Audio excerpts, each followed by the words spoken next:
আসসালামু আলাইকুম। বর্তমানে আমি খোয়াই নদীর ব্রিজ থেকে ভিডিওটি ধারণ করতেছি। দেশ ও প্রবাস থেকে বিভিন্ন জায়গা থেকে আমাদের বর্তমানের খোয়াই নদীর অবস্থা অনেকে জানতে চেয়েছেন। খোয়াই নদীর অবস্থা বর্তমানে ভয়াবহ রূপ ধারণ করেছে। বিগত আমি আমার লাইফে এরকম পানি কখনো আমার খোয়াই নদীতে আমি দেখি নাই।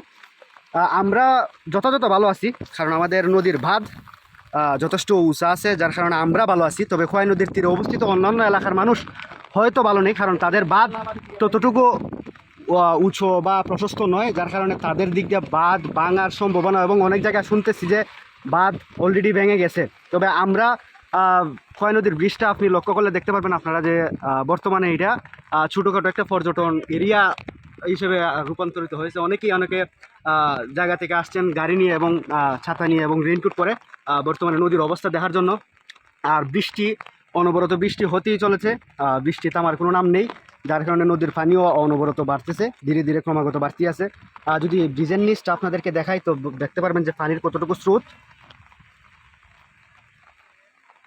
আমরা ব্রিজে প্রচুর মানুষ ছিল একটু আগে, এখন বর্তমানে নাই, এবং বৃষ্টি তো থামার কোনো নামই নাই এবং পানিও অনবরত বাড়তি আছে। 12:30টার দিক দিয়ে ভিডিওটা ধারণ করছি। পানির বর্তমান অবস্থা দেখেন আপনারা।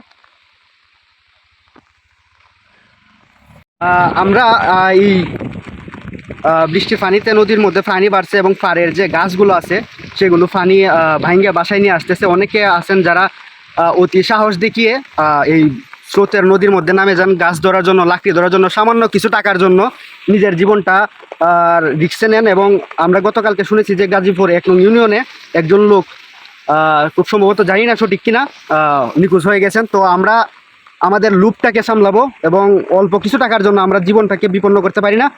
সবাই সবার জায়গা থেকে সতর্ক থাকবেন এবং পাড়া প্রতিবেশীদেরকে সতর্ক রাখবেন, এটাই প্রত্যাশা করছি। সবাই ভালো থাকবেন, সুস্থ থাকবেন এবং আমাদের জন্য দোয়া করবেন। এবং